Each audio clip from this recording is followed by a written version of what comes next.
El exorcismo de Santa Clara. En el corazón del pueblo de Santa Clara, un lugar conocido por su devoción católica, una familia vivía en constante temor. María, la hija menor, comenzó a mostrar comportamientos que no podían explicarse con razones médicas o psicológicas.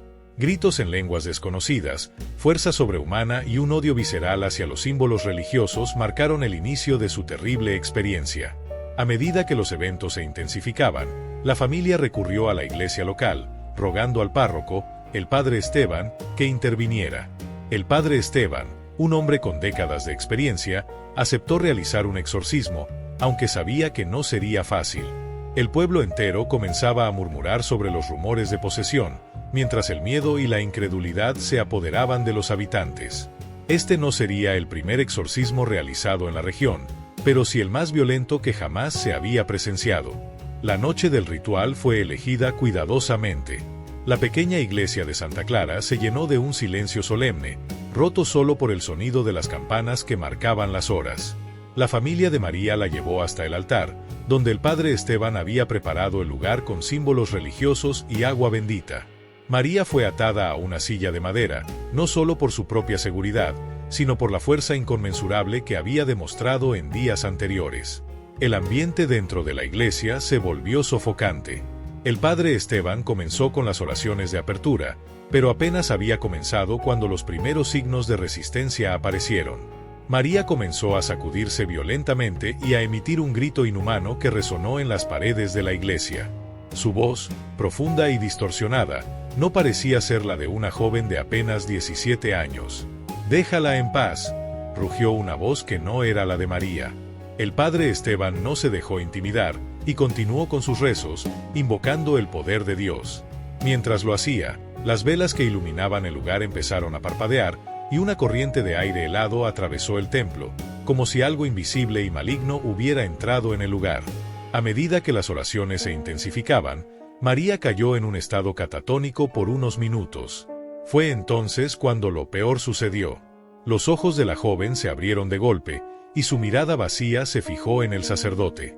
Una risa macabra emergió de su boca, y el cuerpo de María, pese a estar atado, comenzó a elevarse levemente del suelo. Los presentes, aterrorizados, intentaron intervenir, pero el padre Esteban les ordenó mantenerse alejados. Siguió orando con una determinación inquebrantable, sosteniendo su crucifijo en alto. «En el nombre de Jesucristo, te ordeno que salgas», exclamó con una voz firme. El cuerpo de María comenzó a convulsionar violentamente, y de su boca emergió una mezcla de gritos y blasfemias. La atmósfera en la iglesia se volvió irrespirable.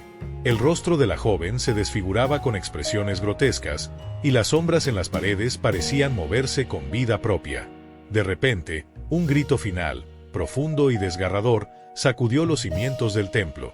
El cuerpo de María cayó pesadamente en la silla. Por un momento, todo quedó en silencio. La iglesia, antes llena de oscuridad y terror, volvió a iluminarse con la tenue luz de las velas. El padre Esteban, exhausto y con sudor corriendo por su rostro, supo que la entidad maligna había sido expulsada. María despertó horas más tarde, desorientada pero libre de la maldición que la había atormentado. No recordaba nada de lo sucedido, pero las cicatrices físicas y emocionales que quedaron en los testigos del exorcismo nunca se borraron. El pueblo de Santa Clara aún habla en susurros sobre esa noche, una noche en la que lo sobrenatural cruzó la frontera entre el mito y la realidad. El padre Esteban, marcado por la experiencia, continuó su labor sacerdotal, pero con un nuevo entendimiento de las fuerzas oscuras que a veces acechan en el mundo. La pequeña iglesia se convirtió en un lugar de peregrinación, donde la gente acudía en busca de protección y fe renovada. Lo que comenzó como una batalla entre el bien y el mal en un rincón olvidado de México, dejó una huella imborrable en todos aquellos que fueron testigos de la confrontación. Así, la historia del exorcismo de Santa Clara se mantiene viva en la memoria del pueblo, recordando que, a veces, lo inexplicable se encuentra más cerca de lo que imaginamos. Si te gusta este tipo de relatos, deja tus comentarios y recuerda seguirme en Candil de Medianoche.